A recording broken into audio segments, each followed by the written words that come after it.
Hello बच्चों, आज हम कक्षा 10वीं के एक्सरसाइज 12.3 का आखिर के दो सवाल को हल करेंगे। 15 और 16 नंबर सवाल यही रह गया था, तो चलिए हम इसका शुरुआत करते हैं। सवाल नंबर 15 में बोल रहा है कि ABC त्रिज्या 14 सेंटीमीटर ABC त्रिज्या 14 सेंटीमीटर है। तो चलिए, ये हमारा दोनों 14 सेंटीमीटर है। एक वृत्त का चतुर्थांश है, मतलब क्या हुआ कि ये एक वृत्त का चतुर्थांश है तथा BC को व्यास मानकर, इसको व्यास मानकर एक अर्धवृत्त खींचा गया है।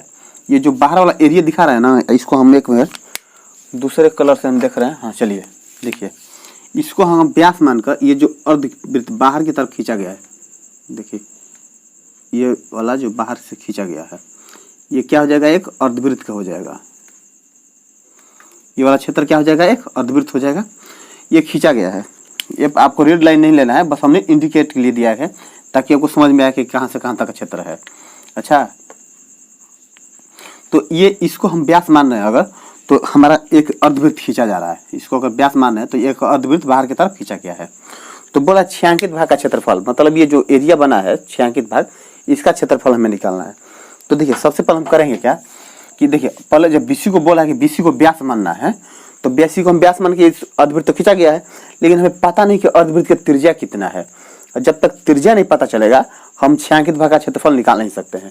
तो इसके लिए हम करेंगे क्या कि देखिए, सबसे पहले BC का हम लंबाई निकालेंगे। अब बोल रहा है सवाल कि इसको व्यास माना गया है, तो अगर व्यास माना गया है, इसको लंबाई हमें मिल जा रहा है, तो उसको अगर हम दो भाग में बांट दे रहे हैं तो हमारा त्रिज्या हो जाएगा। तो आसानी से हम अर्धवृत्त का क्षेत्रफल निकाल सकते हैं।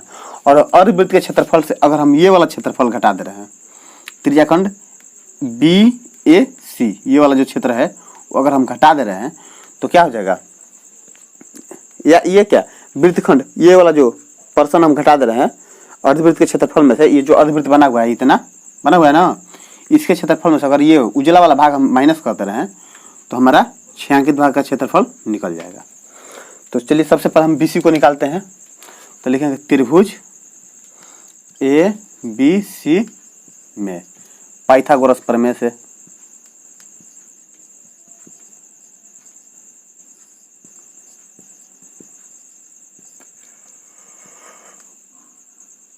से BC इक्वल टू क्या आ जाएगा, अंडर रूट, हमारा क्या होता है, कौन बराबर लंब का होल स्क्वायर प्लस आधार का होल स्क्वायर।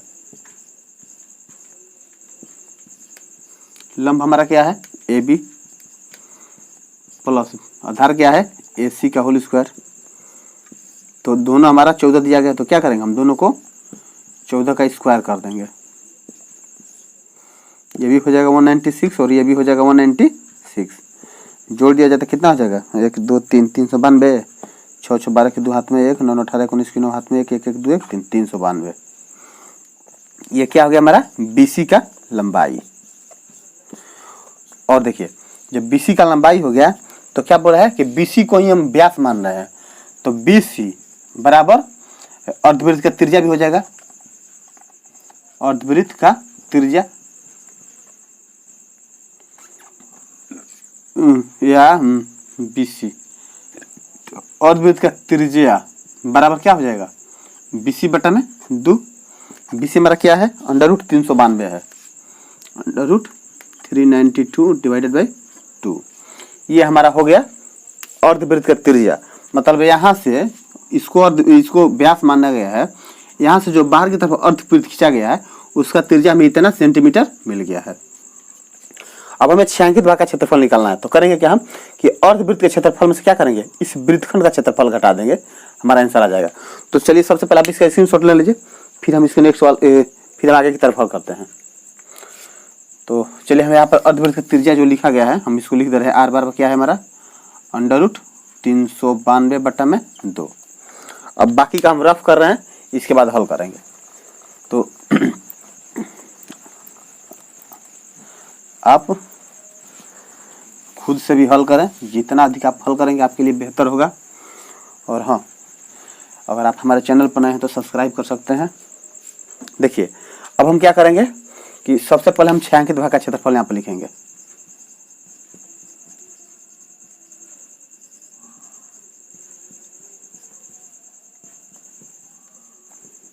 छायांकित भाग का क्षेत्रफल बराबर क्या हो जाएगा हमारा अर्धवृत्त का क्षेत्रफल।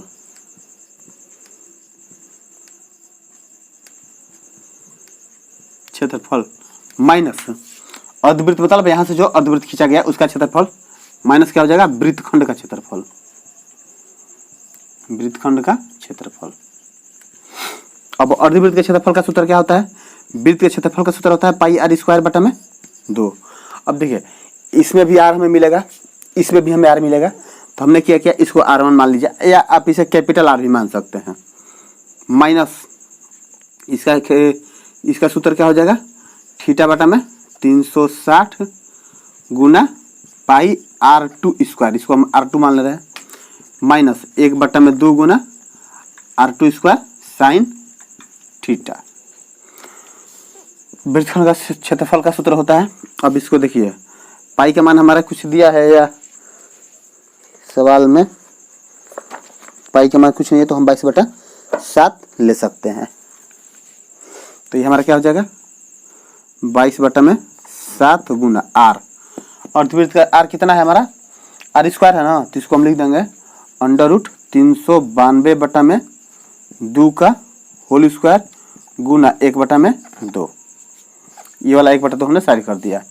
अब इसमें से हम क्या कर सकते हैं थीटा, थीटा हमारा क्या है इसका 90 डिग्री है, वृत्तखंड के लिए थीटा हमारा यही हुआ 90 डिग्री बटा में 360 गुना पाई का मान 22/7। R2 हमारा क्या है 14 है ना, तो 14 गुना 14 माइनस 1/2 गुना 14 गुना साइन 90।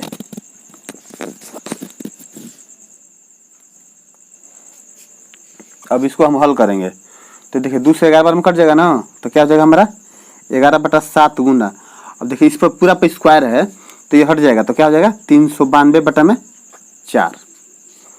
2 का स्क्वायर 4 हो जाएगा, क्योंकि ये रूट में 2 रूट में नहीं है, सिर्फ 392 है। 392 ही तो होगा, 392 ही है। अब हमारा क्या हो गया, अब इसको कटाइए 9 चौका 36, 2 से 11, 2 से 2, 7 दूनी 14, 2 से 2 कट गया, तो हमारा कितना बच गया यहाँ पर। इसको थोड़ा और नीचे की तरफ लिख दे क्या, नहीं तो हचपच हो जाएगा, पता भी नहीं चलेगा। 392/4 माइनस ये हो जाएगा आपको 11/7, सॉरी कुछ नहीं है, 11 गुना 14 माइनस 2 से 7, तो हो जाएगा 7 गुना 14 गुना साइन 90 का मान 1 होता है।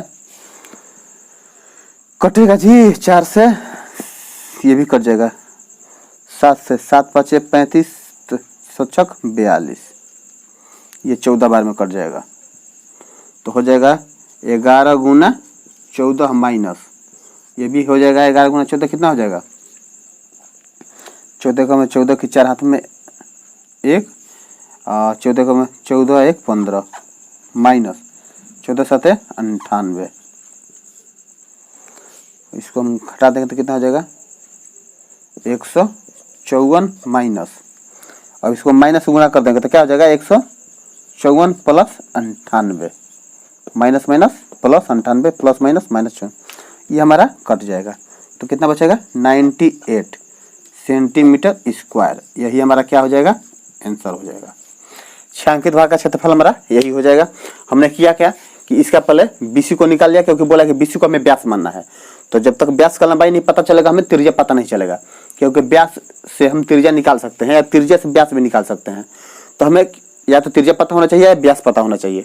तो व्यास का जब हम लंबाई निकाले हमने उसमें क्या किया, त्रिज्या बराबर क्या होता है d/2, तो हमने व्यास में 2 से भाग कर दिया, हमारा त्रिज्या मिल गया।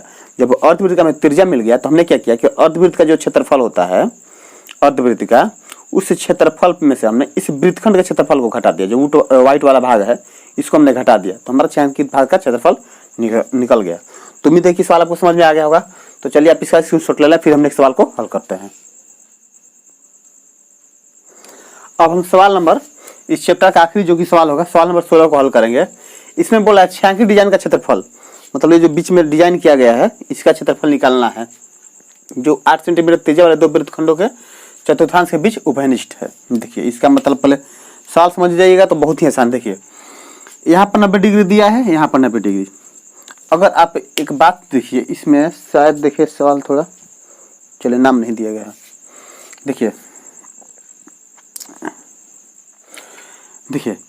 इसको अगर केंद्र मान के, इसको अगर केंद्र माना जाए, एक 8 सेंटीमीटर त्रिज्या का वृत्त खींचा जाए, 8 सेंटीमीटर त्रिज्या का एक वृत्त मारा जाए, तो क्या होगा?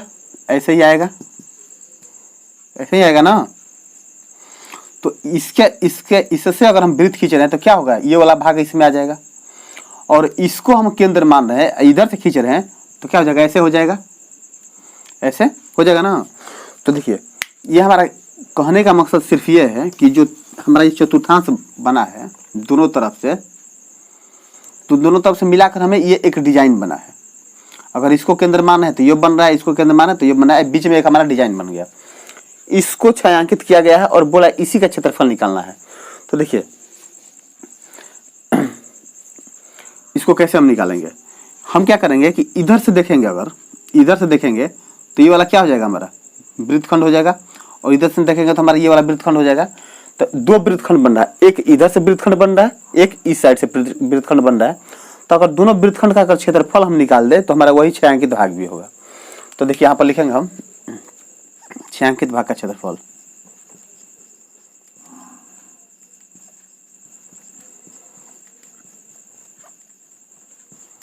छायांकित भाग का बोर्ड क्यों हिल रहा है जी? छायांकित भाग का क्षेत्रफल बराबर क्या हो जाएगा?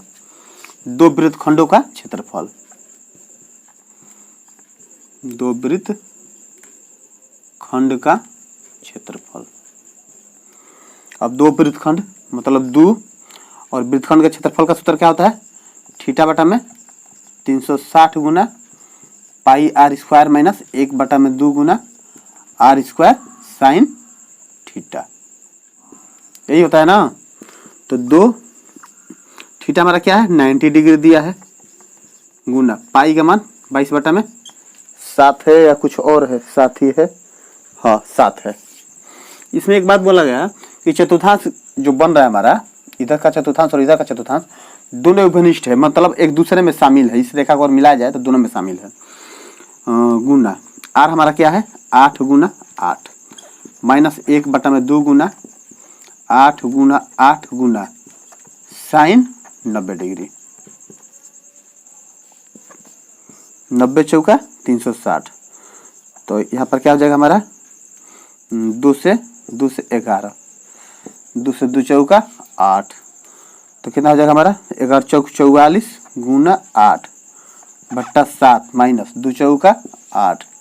तो 8 चौका 32 गुना साइन 90 का माइनस 1, 2 क्या हो जाएगा? 8 चौका 32 की 2 हाथ में 3, 8 चौका 32 और 3 35 बटा में 7 माइनस 32, 2।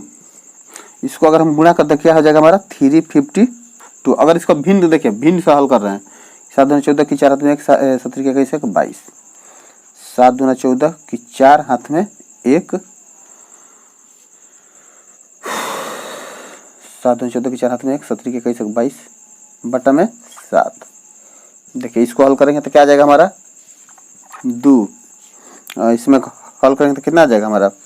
12 में से 4 गया 8, 4 में से 2 गया 2, 3 में से 2 गया 1 बटा में 7। तो ये कितना हो जाएगा हमारा? 2 गुना 128 बटा में 7 बराबर क्या आ जाएगा? 28 दूना 56, 256 बटा में 7। कटेगा जी? नहीं कटेगा। तो यही हो जाएगा हमारा छायांकित भाग का क्षेत्रफल। कैलकुलेशन थोड़ा आपको तेज करना पड़ेगा, इसके लिए आपको प्रैक्टिस करना पड़ेगा। कभी भी आप मोबाइल से या कैलकुलेटर से गुणा भागा ना करें, खुद से करें। उम्मीद है सवाल समझ में आ गया होगा। हमने किया क्या? देखिए इसमें जो चतुर्थांश बोल रहा है कि एक चतुर्थांश इधर से और एक चतुर्थांश इधर से बना हुआ है, ये दोनों उभयनिष्ठ है, मतलब एक दूसरे के साथ शामिल है। हमने किया क्या? देखिए एक इधर से अगर वृत्त खींच रहे हैं, अर्धवृत्त चतुर्थांश खींच रहे हैं, तो एक हमारा ये वृत्तखंड बन जा रहा है और एक इधर से वृत्तखंड बन जा रहा है। हमने ध्रुव वृत्तखंड का क्षेत्रफल निकाल लिया, और वही वृत्तखंड क्या है हमारा 6 अंकित भाग है, तो हमारा 6 अंकित भाग का क्षेत्रफल हो गया। और वृत्तखंड का क्षेत्रफल का सूत्र ये होता है, आपको ये याद रखना पड़ेगा। तो उम्मीद है कि ये सवाल समझ में आया होगा। तो चलिए आप इसका फटाफट स्क्रीनशॉट ले लें और थोड़ा हम आंसर वेरीफाई कर लें कि आया है कि नहीं। आया है जी, कहाँ गया बुक। चलिए आंसर आया है।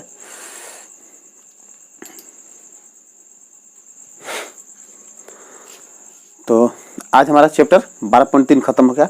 आज के लिए बस इतना ही रखते हैं। उम्मीद करते हैं कि सारे सवाल आपको अच्छे से समझ में आए होंगे। अगर फिर भी आपको किसी तरह की परेशानी हो रही तो आप हमें कमेंट बॉक्स में बता सकते हैं। तो आज के लिए बस इतना ही रखते हैं। नेक्स्ट टाइम में हम आपसे मिलते हैं एक नए चैप्टर के साथ। तब तक के लिए धन्यवाद।